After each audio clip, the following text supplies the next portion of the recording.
Dagang purpurong takamo gabi.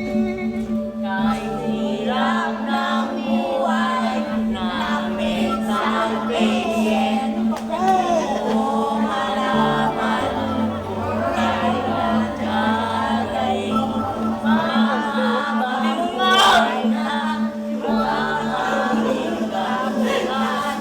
Kung ikikilang ito namin susukuin, may dulas bayan. Palagay ko'y magkakanyot na ang bahay.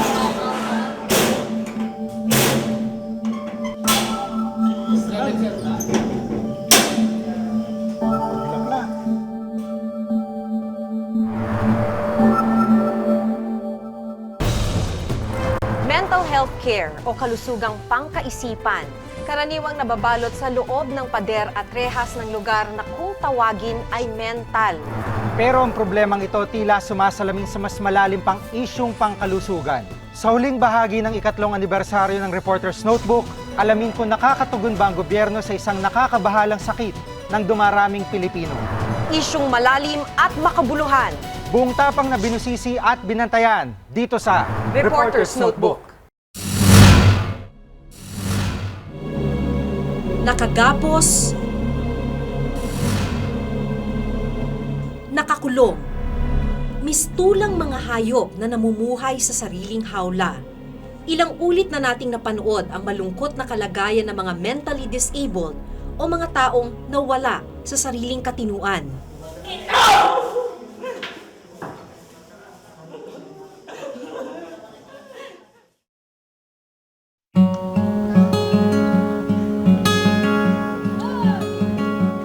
Sa bayan ng Peñarrubia sa probinsya ng Abra,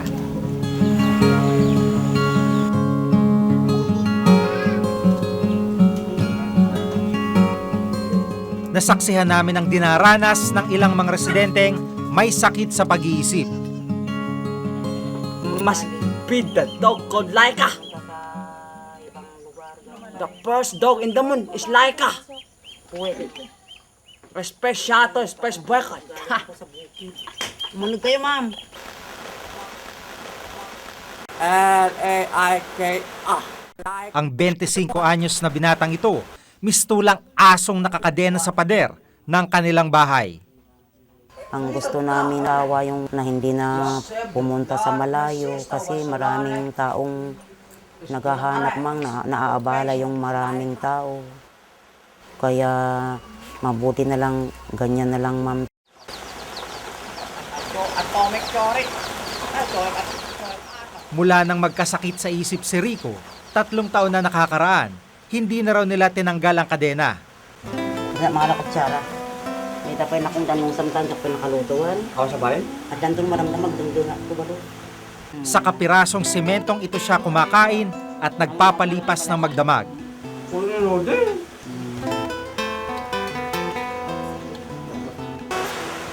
Sa isang kinakalawang na lata naman siya dumudumi at umiihi.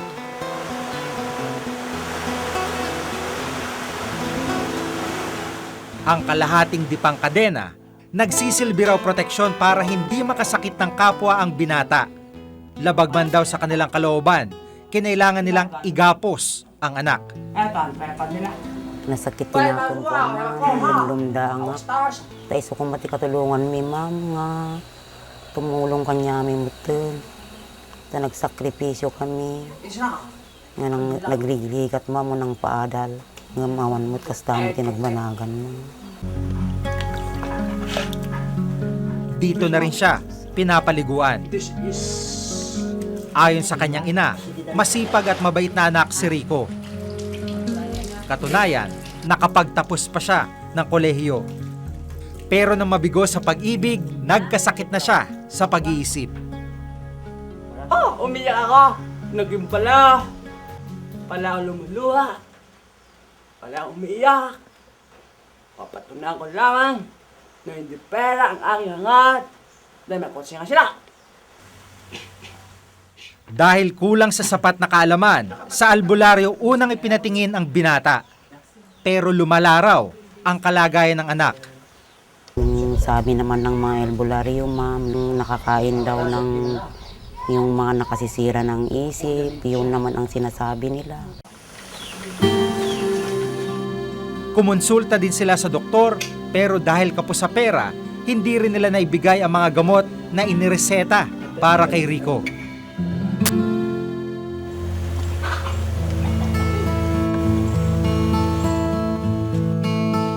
Sa kulungang ito naman namin natagpuan ng 30 anyos na si Bong. Tulad ni Rico, may sakit din siya sa pag-iisip. Pagkalulong sa ipinagbabawal na gamot raw ang dahilan kung bakit nasira ng bait si Bong. Ilang di pa lang ang haba ng kulungan niya, walang ilaw o anumang gamit. Tanging papag lang na kanyang higaan. Ba't kailangan durog, ate? Kasi magbabara sa ang dami-damian niya kasi pagsubo po eh. Lorinda, mga anan, nay.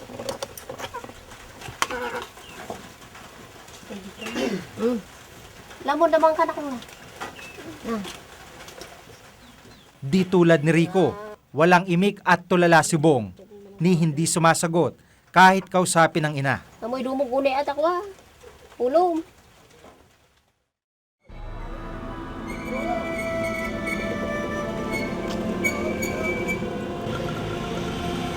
Ito ang Abra General Hospital, ang nag-iisang pampublikong ospital sa Abra. Pero sa ospital na ito, walang sapat na kagamitan para matugunan ang mga residenteng may sakit sa pag-iisip.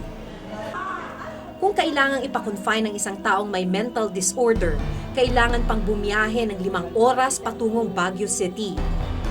Dito kasi ang pinakamalapit na ospital na may psychiatric facility.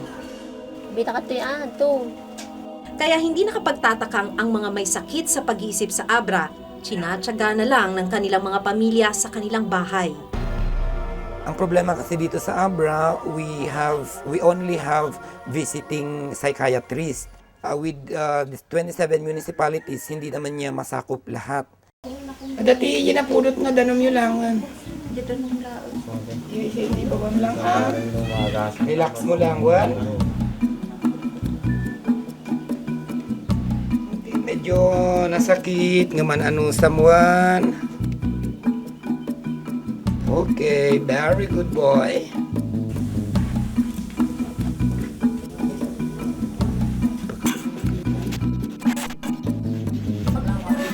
Tuwing ko naman lagi magpagana ko na ayan.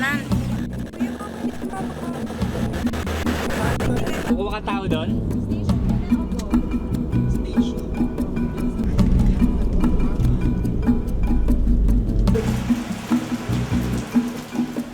Gabi na nang dumating kami sa ospital.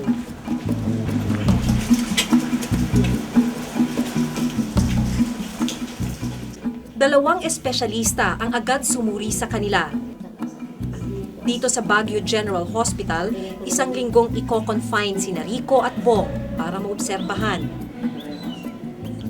Libre ang lahat ng kanilang mga gamot habang nakakonfine dito. Sa kabila ng tila hindi kahandaan para tutukan ang sakit na ito, nakalulungkot na tila dumarami naman ang mga may kaso ng mental disorder, hindi lang sa Abra, kundi sa iba pang panig ng bansa. Sa kalagitnaan ng interview, nag-umpisang magwala si Randy. Katan! Kati mo, ma'am! Kati mo atin eh! Kati man marang!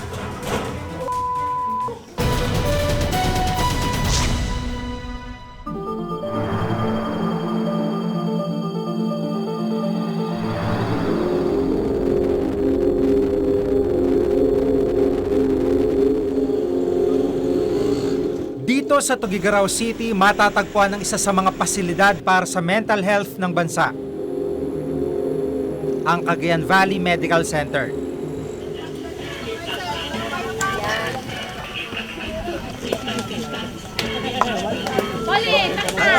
Nang araw na yon, abala sa isang kasiyahan ang mga pasyente.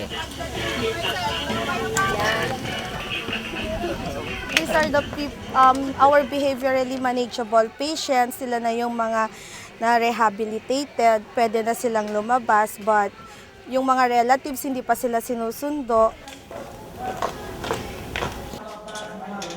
Yung patients masyado na siyang condense ngayon, medyo madami-dami na rin kami mga pasyente. Nakahiwalay ang psychiatric ward sa iba pang wards ng ospital. Sa male ward, agad naming napansin ang lalaking ito. Nakatali siya dahil nagwawala raw bago kami dumating. Sinisiguro raw ng mga attendant na maayos ang pagkakatali para matiyak na hindi siya makakatakas. Kapag nagwawala, ayun, tinatali muna for the meantime habang nagbibigay din kami ng mga injectable at saka oral medications. Spaghetti pababa, spaghetti pataas. Wow, sexy. Abala sa napapayag. Ang ibang mga pasyente, tila nagmamasid o nanonood lang. Dito namin nakilala si Mike, isa ring pasyente rito. Ayon sa mga doktor, maayos ng kalagayan ni Mike, pero hindi pa siya makalabas dahil hindi siya sinusundo ng pamilya. Tinaga kasi niya ang kanyang ina matapos makarinig ng boses. Nataga yung 3 daliri niya, naputol at ginastusan namin, pero natatakot yung mga kapatid ko na may iuwi ako sa bahay kasi baka maulit daw yun. Makagawa ako ng masama sa kapitbahay o sa miyembro ng pamilya namin. Itong maliit na silid ni Mike sa ospital. Walang matres ang ibang mga kama. Maswerte siya't kahit papano'y may kapirasong sapin ang kanyang higaan. Pero kahit magaling na si Mike, kahalubilo pa rin niya ang ibang pasyenteng hindi pa gumagaling. Gusto ko nang makauwi at makasama ang aking mga mahal sa buhay para sa ganun magsama-sama kami sa ligaya at sa kalungkutan.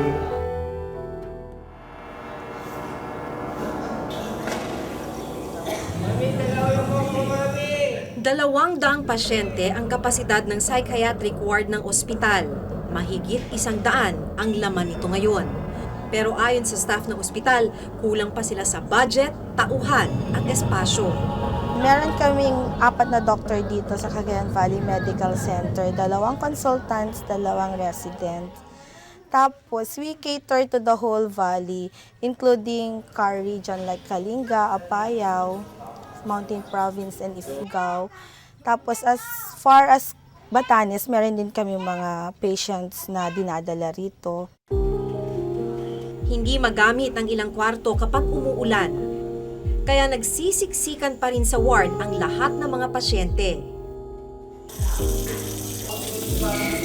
Malaking problema rin ang sanitasyon. Marumi at masangsang ang mga banyo. Kalat ang amoy sa buong ward. Ang ibang plato ng pasyente sa tabi na lang ng inidoro iniimis kaya pinagpepiestahan ng aso. Habang ang mga rehas, kinakain na ng kalawang kaya minsan raw may nakatatakas na pasyente. Sa kabila nito, tuloy ang buhay sa ospital.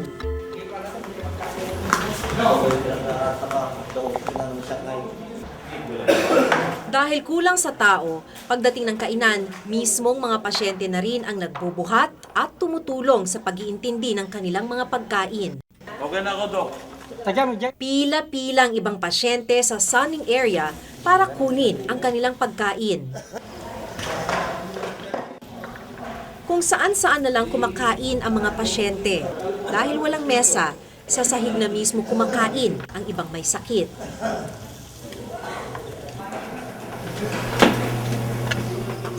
Hanggang sa female ward, tumutulong sa pagbigay ng pagkain ang mga lalaking pasyente. Dinala po ako ng pulis na matay po yung 2 magulang ko, high blood po.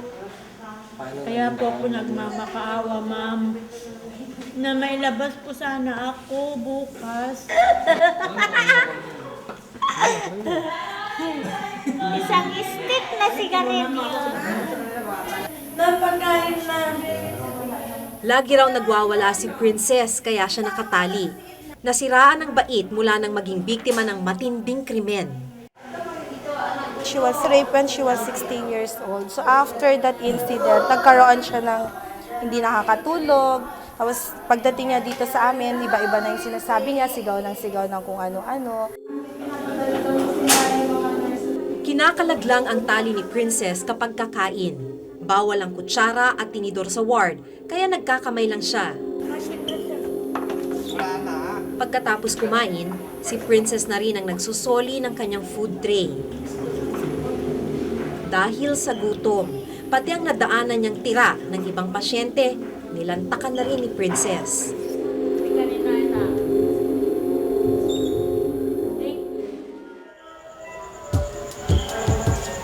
Bukod sa sakit sa pag-iisip, napansin naming may iba pang iniinda mga pasyente.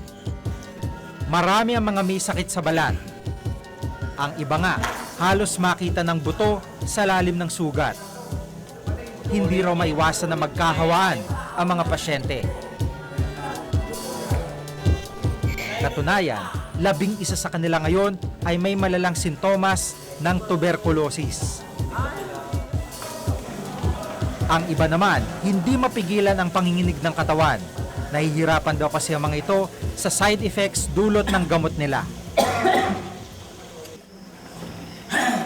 Dalawa lang ang basong gamit ng lahat ng mga pasyente. Kaya hindi nakapagtatakang nagkakahawaan sila. Kitang-kita ang mga lumulutang na dumi sa tubig na iniinom nila.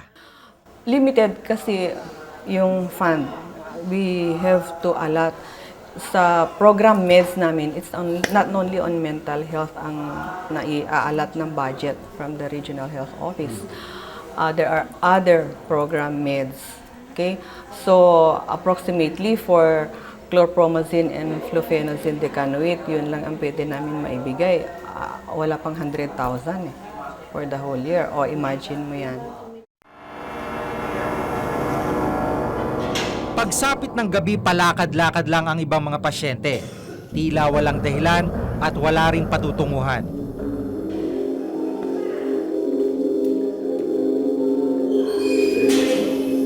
Ang iba sa kanila, sa marumi at malamig na sahig natutulog.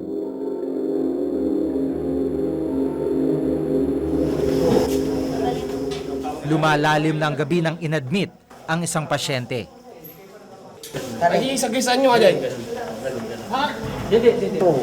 Nagdesisyon si Aling Feliciana na ipasok sa ospital ang anak niya nang muli na naman daw itong magwala at manakit ng kapitbahay. Pabalik-balik na sa mental ang kanyang anak. Yung pinambato niya sa mga bintana ng kapitbahay. Nabutas yung bintana nila, tapos kung hindi pa nakaganon yung anak nila, baka nabato pa yung ulo. Matamaan. Matatamaan sana, pero gumanon siya. Salat sa buhay si Aling Feliciana. 2 araw na daw siyang hindi kumakain. Ipinangutang nga lang niya ang pamasahe nilang mag-ina.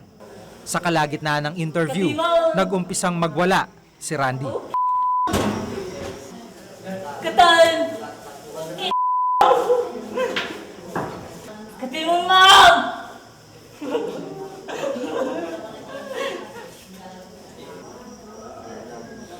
Katimang atin eh! Katimang marang! Talagang ipinagdarasal ko na gusto ko siyang gumaling.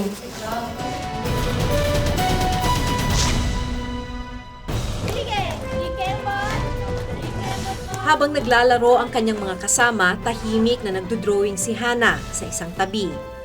Dinala siya rito matapos maging biktima ng rape ng sariling kapatid. Sinabi mo sa tatay mo, nakunan ka. Oo. Tapos, Bago umiyak ako. nagalit sa'yo yung tatay mo, Oo. kaya umiyak ka. Oo. O, tapos, bakit Umiyak ka ako umiyak? dito sa mental. Pinagsama-sama na ang mga obra ng mga premyadong dokumentarista ng Eyewitness. The Best of Cara David. The Best of Sandra Aguinaldo. The Best of Jay Taruk. At abangan ngayong Setyembre, 10 Years of Howie Severino. Kumpletuhin ang kanilang mga kwento kabilang ang kanilang mga unang dokumentaryo para sa Eyewitness. The Eyewitness DVD Compilation. Mabibili na sa mga Powerbox branches.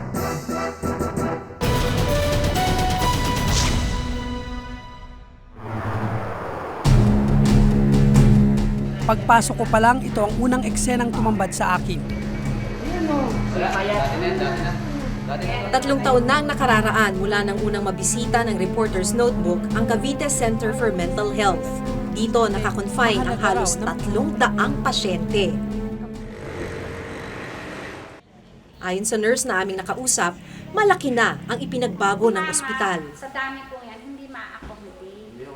Actually, na-improve ang aming hospital institutions after the Reporter's Notebook. Before kasi yung Reporter's Notebook, pwede mo na itsahan ng posporo eh. Talaga ho? Dahil yung mga kisame, talagang lalaglag na. And then, dati ito wrap. Wrap ang flooring namin. Ayan, na tiles. Pero nung time naman na nakita yung talagang kakulangan, na-expose yung mga hinaing. So talagang malaki pinagbago.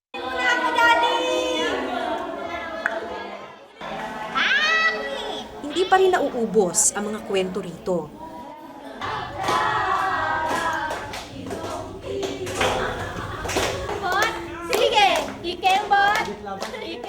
Habang naglalaro ang kanyang mga kasama, tahimik na nagdodrawing si Hana sa isang tabi.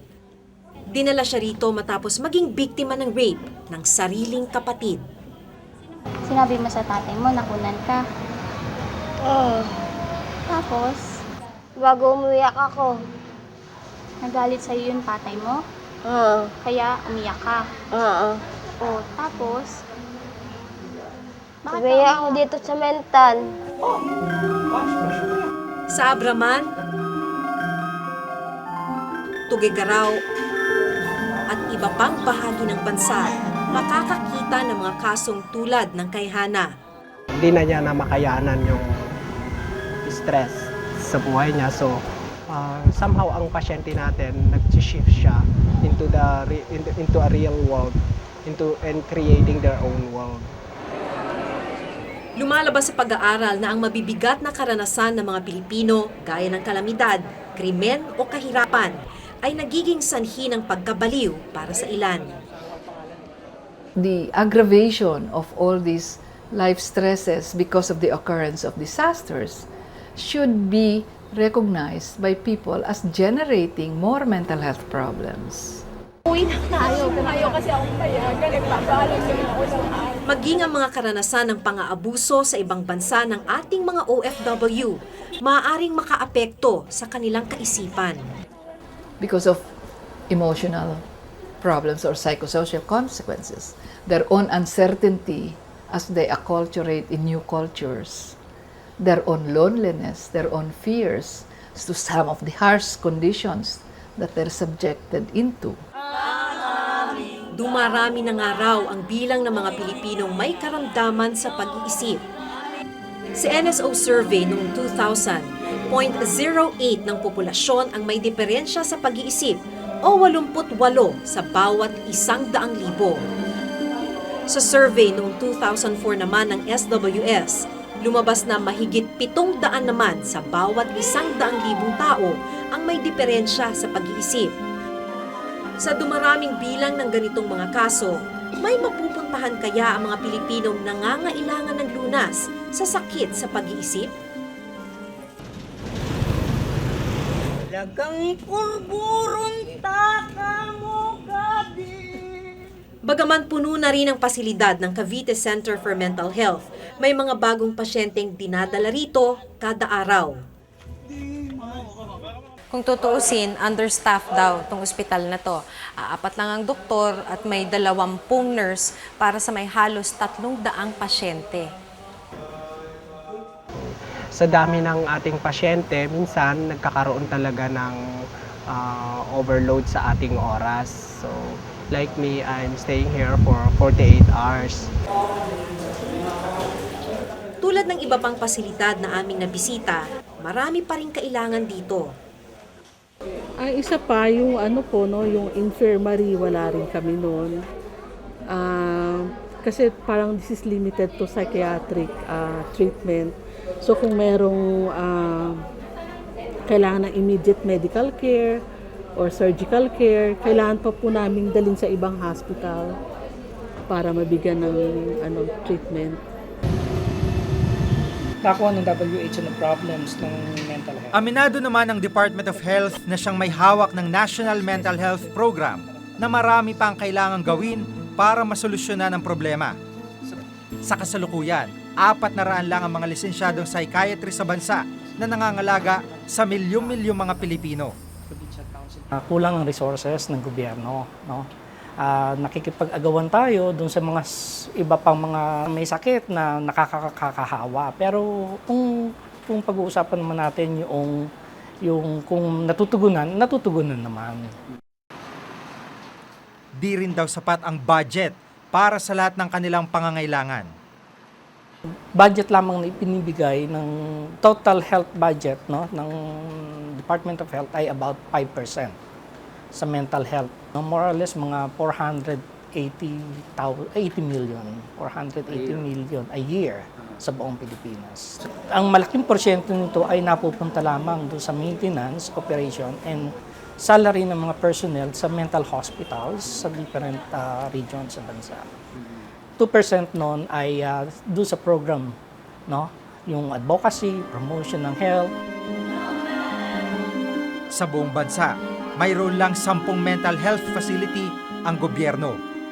Di na marahil nakapagtataka kung siksikan at kalunus-lunos ang sitwasyon ng ilan sa mga ito. At sa layo ng serbisyo, may mga Pilipinong di maabot ang kagalingan ng kanilang isipan. Bukod dito, hanggang ngayon, wala pa ring mental health law sa bansa na dapat nangangalaga sa karapatan ng mga taong may diferensya sa pag-iisip. Sa aming pag-iikot sa kalsada, ilang taong grasa ang aming nakasalubong.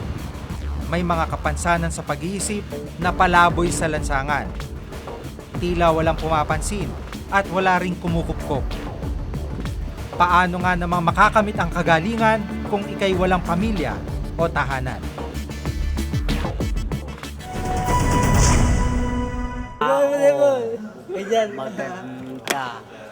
Para maayos natin yung programa, kinakailangan natin na bigyan ng tuon yung training ng mga iba pang mga health workers.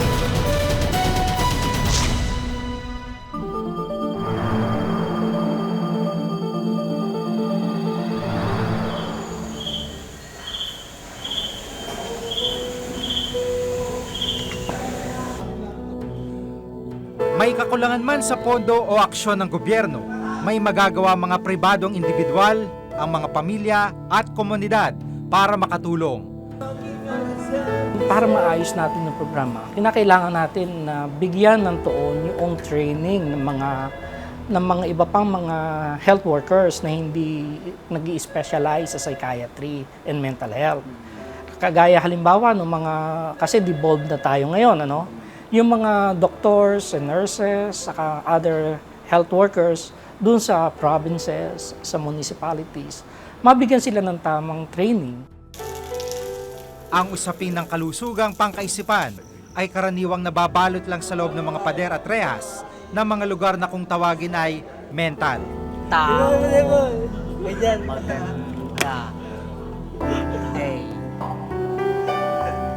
Pero ang katinuan ay di lang problema ng mga nasa loob ng mental. Sinasalamin nito ang mismong estado ng ating bayan.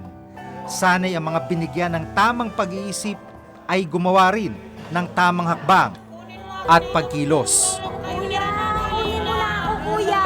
Kuya, kunin mo na ako, kuya! Kung may nais kayong ipasiyasat na isyo balita, maaari kayong tumawag sa aming numerong 982-7777, local 1424. Maaari rin kayong mag-email sa reportersnotebook@gmanetwork.com. Para sa malalimang pagtingin sa mga issue at balita, samahan kaming muli hanggang sa susunod na Martes. Ako si Maki Pulido. Ako si Jiggy Manikad at ito ang Reporter's Notebook.